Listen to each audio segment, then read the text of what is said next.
It may only be game week 12 of the Premier League season 24-25. May not even be December yet. But is it already possible to say that Liverpool will win the Premier League? Is it already over for Man City, Arsenal and everyone else? Well, according to Opta's very own Nostradamus-style supercomputer that's been crunching the numbers, the results are in, and this season it's going to be Liverpool lifting that trophy.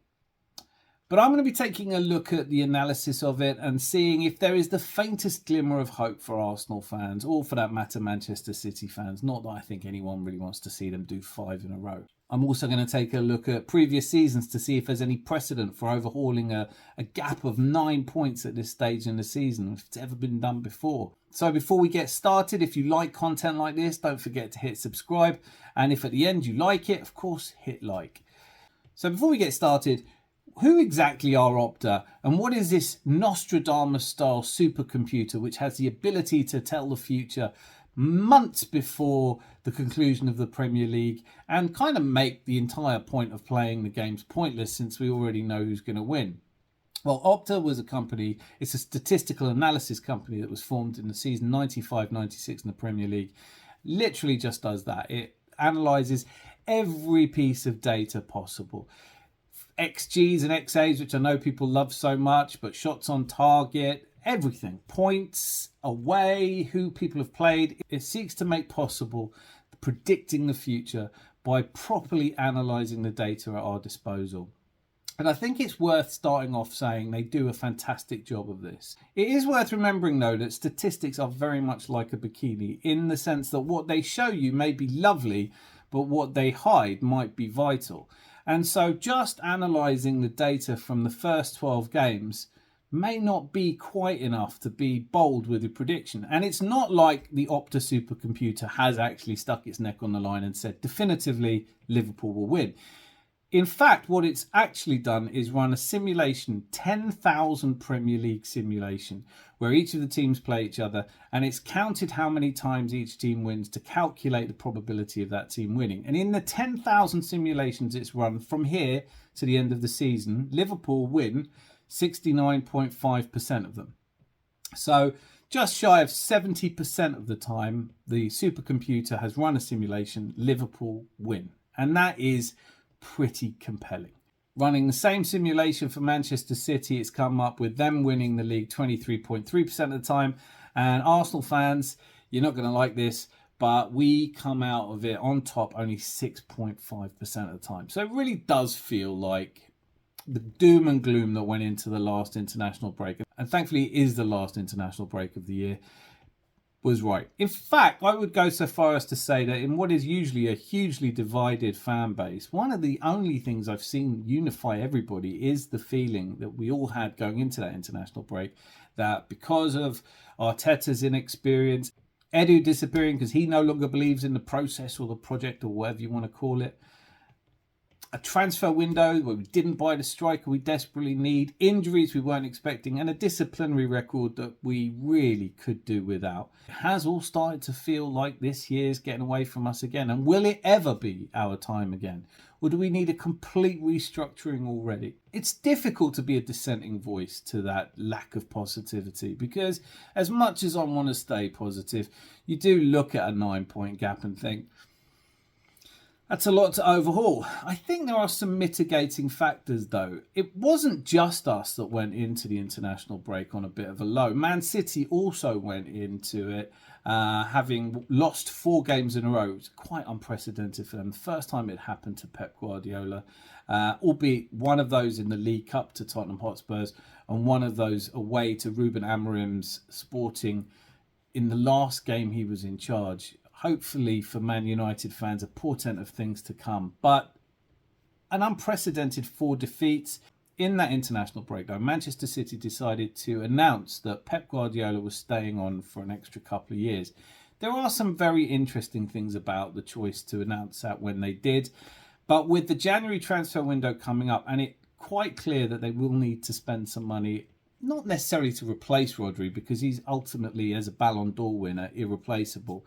But the squad strength that they've relied on so much over the last few years just doesn't seem to be there at the moment. They have had their injuries and problems.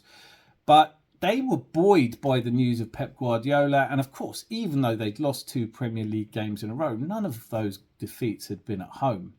And it was felt that with the good news, with Rodri presenting his Ballon d'Or to the Etihad faithful, all would be put well against, admittedly, their bogey side Tottenham Hotspur.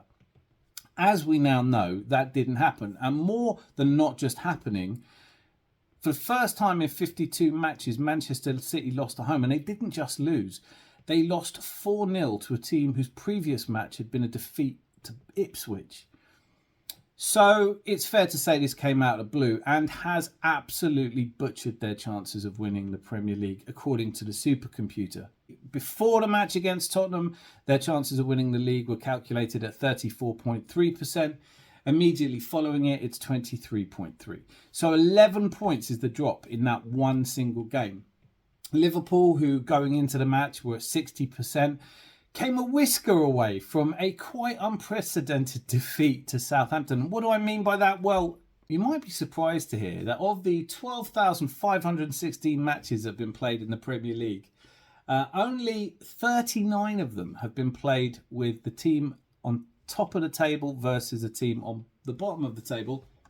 And you'll probably be a lot less surprised to hear that on 28 of those 39 occasions, the team on top won, with 7 of them being a draw, which means that only 4 times in Premier League history has a team at the top of the table been beaten by a team at the bottom of the table.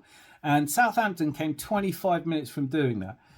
A frankly ridiculous equaliser by Mo Salah and a penalty scored by Mo Salah meant that Liverpool collected all the points, which is why they've jumped from 60.3% probability of winning the Premier League to a whacking great 69.5%, which is, near enough game over.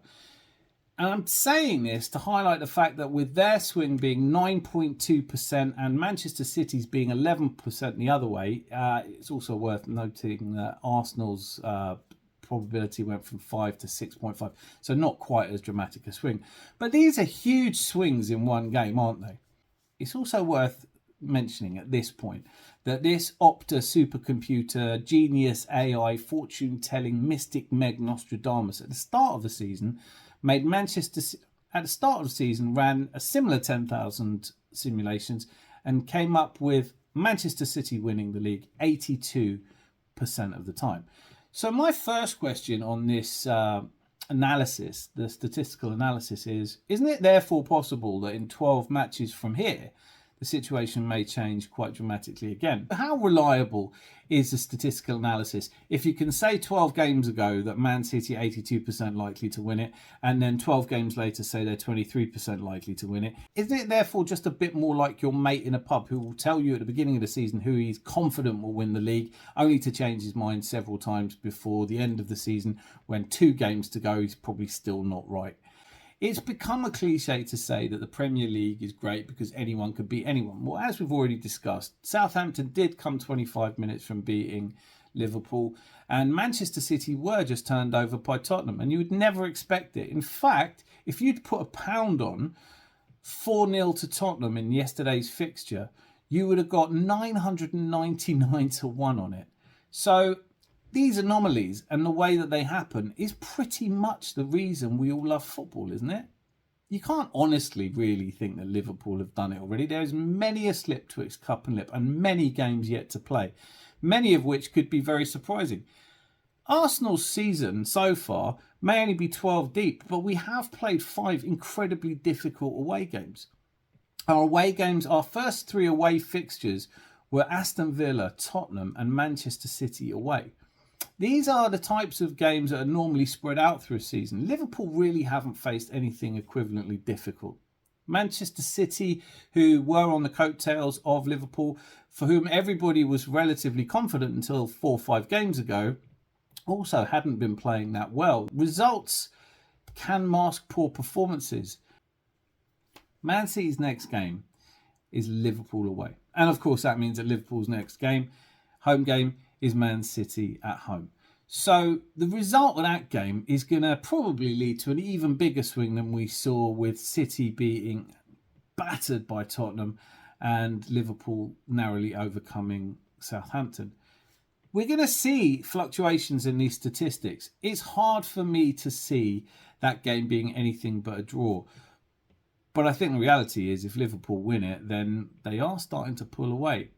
That said, Liverpool face some tough fixtures at last. This season's been pretty easy on them. But after playing Man City at home, they then travel to Newcastle away, which is not an easy match for anyone, and Everton away, which is probably an easier match for almost everyone else, but of course for them is a derby.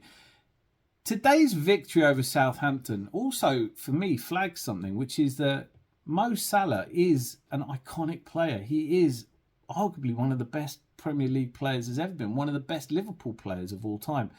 It's hard not to like him as well. I have to say, of all of the players in other teams, I can't imagine anyone disliking Mo Salah. He's just he seems like a really lovely guy. And over the last 10 years, he's never been injured. They've not really missed him ever. And he's been Mr. Consistency, an unprecedented level of consistency, I would argue, from a player who plays in that position with so much expectation on him. He's won everything you can win. Maybe this season, with all the talk of him not having renewed contract yet, all the speculation around him joining Saudi, maybe this is his swan song season where he does literally carry Liverpool to a Premier League title pretty much by himself. Because I don't think Darwin Núñez is going to do it. Luis Diaz, Cody Gakpo. When you start to look at the Liverpool side under Arne Slot, there hasn't been a dramatic transformation because they haven't gone out and bought new players, apart from Chiesa, who hasn't played yet. They didn't go out and splash the cash in the transfer window. Neither did Manchester City, Arsenal, Newcastle, pretty much anyone. There may be something in the idea that the transfer market is up in the air at the moment until people work out whether transfers are legal. More on that in another video. But at this point, it is worth saying that Liverpool are the surprise package of the league so far. Combination of factors, I think, play into this. One is that they haven't really played difficult opponents yet. And when they have played difficult opponents, they've played them at home, which of course is a world apart from playing them away. They got a creditable draw against us, but it was when we were without Saliba, we were without Odegaard, and we had Thomas Partey playing at right back. So there are reasons to think that, and even then I thought we played better than them. I haven't been blown away by Liverpool. I have in Europe. I think they look great in Europe, but their squad is arguably the thinnest. Are we going to see a repeat of last season? Is the slot factor really this big a difference? I don't know. What I do know is that their first major test will be a Pep Guardiola side stung by losing at home 4-0, and you would expect the bounce back. If City do lose to Liverpool, then the statistics are not looking good for them at all, because no Premier League side has ever lost 4 games in a row and gone on to win the Premier League. So this would then, you would imagine, be that season of rebuilding. I think for most City fans are pretty circumspect about this and would understand that you can't just win every single season. This is not Austria or Germany or France. Fair's fair. Perhaps they will come back stronger. Perhaps Pep is exactly the man to rebuild. But on that basis, it does seem strange that he's only got a 2-year extension on his contract. There's a lot of rebuilding that needs to happen. On reflection, Opta's analysis does rely very much on the way things are right now. It has no real ability to predict the future. Key injuries, things that can just pop up. Another way we could look at the season to see if it is already all over for Manchester City and Arsenal and Chelsea is to look back through Premier League history and see if anyone's ever overhauled a gap as big as this. And that, I can tell you, is where we start to get some much better news. So let's have a look at the biggest deficits that have ever been clawed back to see if there is still a slight glimmer of hope. 10-point gaps have been overhauled not just once, but on 4 previous occasions. 3 times by Manchester United teams and once by Manchester City. Man City did it in the 2018-19 season. Liverpool had looked completely in control, led by 10 points on the 29th of December, so a little bit away from where we are now. And a stunning second half of the season saw Man City overhaul that. In 2008-2009, Man United overcame a 10-point deficit to Liverpool, who were ahead by 10 points on the 18th of December. In mid-November of 2002, United had trailed Arsenal by 10 points, sadly went on to win that season. And in 96-97, the Newcastle era, where you will all remember. And in the season 96-97, Man United were 10 points behind and ended up winning the league that season as well. 10 points has been overcome 4 times. Better news yet is that 12 points has also been overcome twice and far deeper into the season. In 95-96, few who lived through it will forget Kevin Keegan's meltdown. I'd love it if we beat them. Newcastle were 12 points clear of Manchester United after 23 matches had been played. So with 15 games left to correct a 12-point deficit, and Manchester United were still able to overhaul it. As they were in the 92-93 season, when they found themselves on December 5th, 12 points behind Norwich City. And then, best of all, because let's be honest, I like to save the best till last. The one that should give us the most hope is 97-98, which I don't need to tell you is the year that Arsenal won their first Premier League title under Arsene Wenger in his first full season. Behind by 13 points, still behind by 12 points going into February, and Arsenal were able to overhaul that for a win. So it's not like it's never been done before.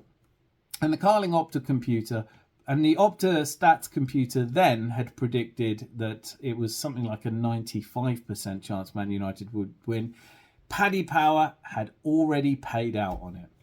Everybody who put money on Manchester United winning the title that year won money, even though at the end of the season, Tony Adams' wonderful goal against Everton sealed our first Premier League victory, our first league victory since 1991.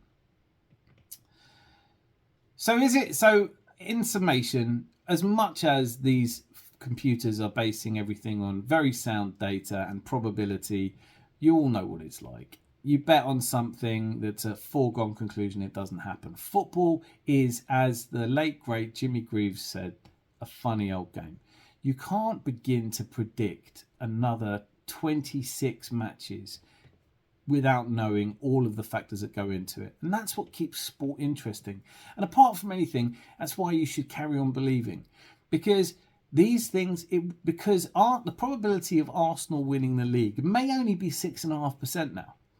But it's still considerably better than it was for Leicester. And they did go on to win it. They were 5,000 to 1 shot at the start of the season because of computers like this Opta supercomputer. I don't have a supercomputer at my disposal, so I'm just going to watch and see what happens. And I heard, and I'm sure you will do the same. So let me know in the comments how you think the season's going, whether you do think it's time to start congratulating Liverpool for their triumph, even though there's a lot of games left.